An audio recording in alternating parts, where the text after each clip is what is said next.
This is the worst new anime of 2025, and if you can't tell, your grandma could probably figure out how to animate these scenes. But this is not a normal bad anime. This anime is so trash. The fanbase started a petition that got thousands of signatures to get it cancelled, and the creator had to issue an apology for it on Twitter. But there's gotta be something here that's insane for it to have such a charged reaction. So we're gonna dissect it, the beginning after the end, and we're gonna have a red flag counter throughout the video to keep track of how ass it is. The anime starts off with this badass cinematic sequence where a king slashes down enemies on this battlefield while an air platoon flies over him and drop bombs on a city.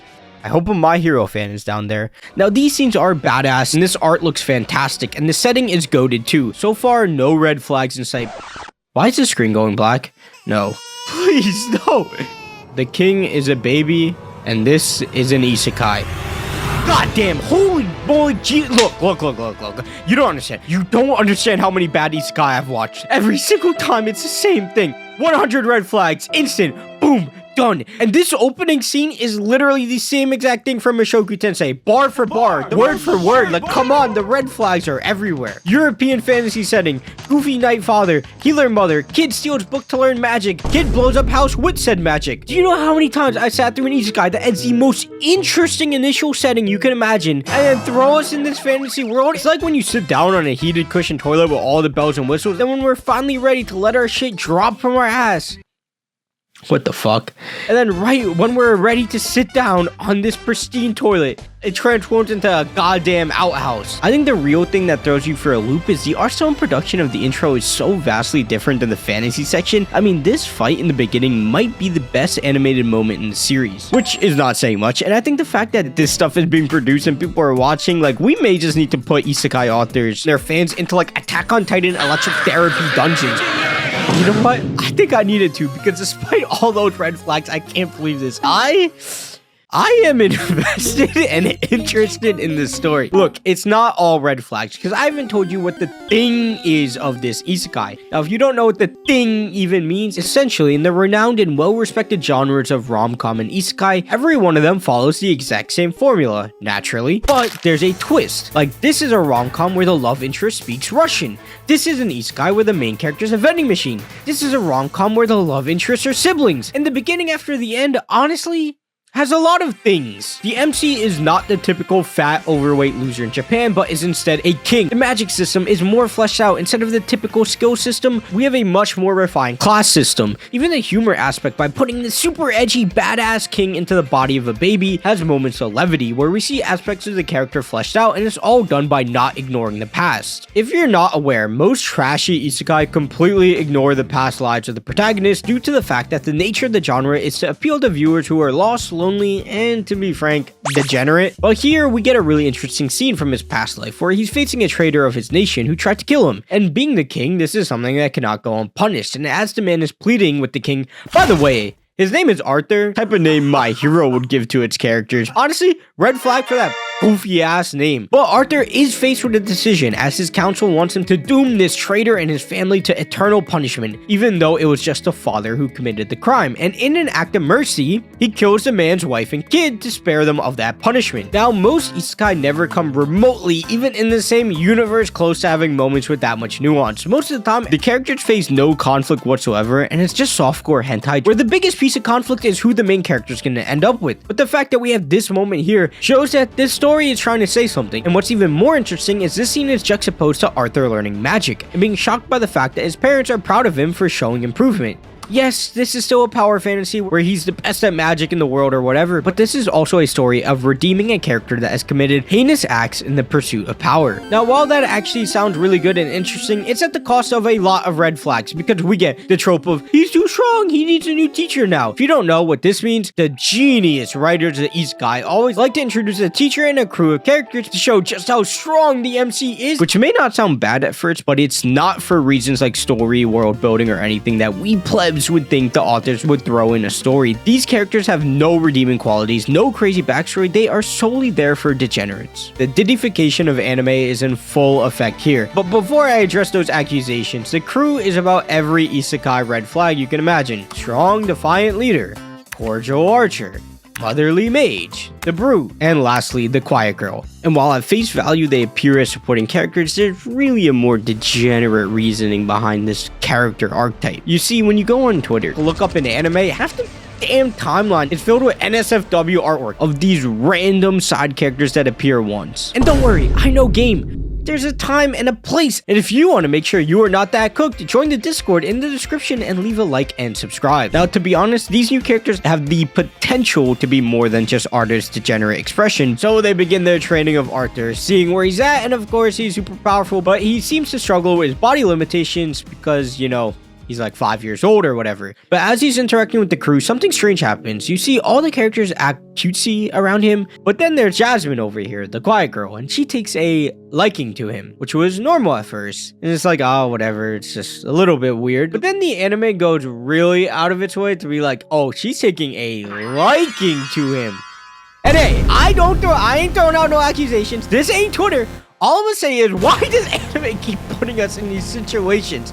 Like, could you just not do that? You know what I mean? Like, every isekai does this so much. But in case you're, like, genuinely worried about this complaint, I'm just making a little joke. What you see here is literally it. But besides Diddy, I think what's most wild about this anime is the attention to detail. It's super strange. On one hand, we get these super cinematic sequences and some decent character designs. But on the other hand, the animation, and oh god, look at this. Stop the cap. Look, I am a dumbass, obviously, and I have the lowest standards of animation possible, but my brothers and sisters in Christ, I'm not a Christian, by the way, but nonetheless, this is like the worst abomination of abominations. Like, somebody gotta give them boys an award for this level of dog shit. This is literally just keyframes. Look, I can do it right now, and I have shit for brains. This animation is like when you take a shit and think it's about to be the third nuke drop, and instead it's just like them little nugget ones. It's like, holy shit, the blue lockification of anime in full effect. By the way, I don't know if you guys know, but these effects are not hard to make at all. I will literally do it for you right now in 30 seconds. Like, this is the most overused nonsense that these studios are just throwing on. Like, yeah, if we were 12, it would look cool, but look how simple that is to make. If you think that's bad, look at this CGI. What is that? Did they get the intern team? What are you guys doing? I think when you compare it to the Manwha panels, it's like, damn, what the hell? The manhwa looks crisp. Now, of course, the animation is bad, but here's a unique twist. The plot gets extremely interesting from here on, and I know the 3DS graphics may have just turned you off, but the story is about to shock you like a shamrock shake does on its way out the door. Guys, I swear, there's more to me than just shit jokes. So the plot, right? Everyone just starts shitting all over the place. Boom, boom, boom. Sinky, sinky. All right. So we learned the mother's ability is actually rare to the point where people would want to kidnap her for her abilities, creating situations where she doesn't want to use her powers in front of her enemies. You see how that's a really cool detail mixed into a terrible production? Even this battle that takes place looks like it would be really cool if it was actually animated. I mean, Arthur gets thrown off a cliff and throws his hook at this guy to bring him down with him, and that was pretty sick. And the episode ends with Arthur falling off the mountain, only for Arthur to meet this giant monster that knows his name, and I don't know how to describe this monster because it can talk, but it looks pretty cool. And this thing even got a name. It's called Sophie, and she grants Arthur a new power only on the condition that he learns why it's important to wield power. And this baby Hitler goes, I want power so I can kill all the enemies of my friends. What did he say? Arthur is just that awkward friend that's always on some bullshit, but because he's kind of shy, everyone just lets him get away with it. But she does not let that shit slide. She's like, hell nah, I ain't giving this My Chemical Romance loving manic extra power, until he eventually comes around and says he wants to only protect the people he cares about. So I guess the key for Sophie was just him acknowledging that the genocide part wasn't required. And these type of character moments and conflicts just outright do not belong in a show that has this much criticism. Like, I'm not saying this is the greatest story of all time, but we've seen far worse with lower ratings. Like, these are genuinely good story beats that are missing in even big shows. But then you get reminded that there's a reason for the hate, because another monster pulls up to fight Sophie, and the battle is... yeah, the battle is...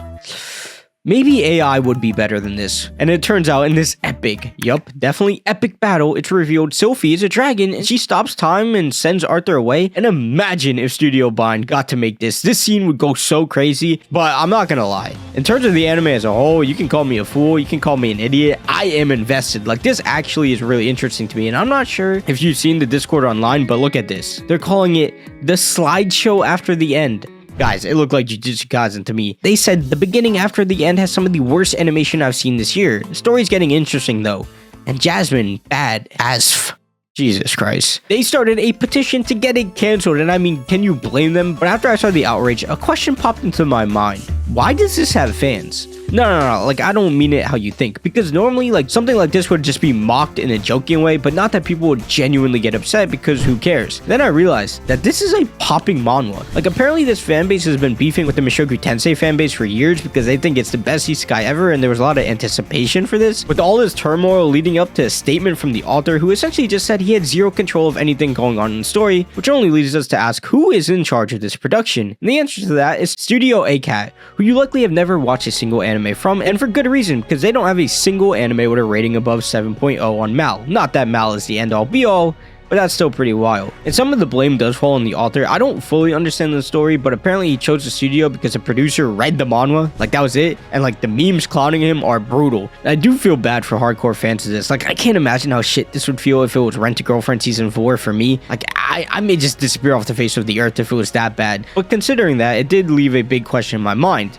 Is the manhwa good? And no spoilers, but it is genuinely a really good read, and I'm not sure what manhwa standards are versus manga, but this is dope. But the question still exists: should you watch the anime? And I'll be honest, I can't stand people that are just like manga this, manga that, manga over everything, because even with something like this and Blue Lock, the anime experience is more than just animation. There's music, sound, and color. So if you really don't like reading, I would recommend the anime. But to be honest, if you're looking for this as a genuine recommendation, you should read the manhwa, because I'm sure it's just far better. But if you want to watch something that's actually really good, you should watch this video on Netflix's Demon Slayer, and don't forget to leave a like, subscribe, and we're just getting started. We're gonna stay consistent, and I'll see you in the next video.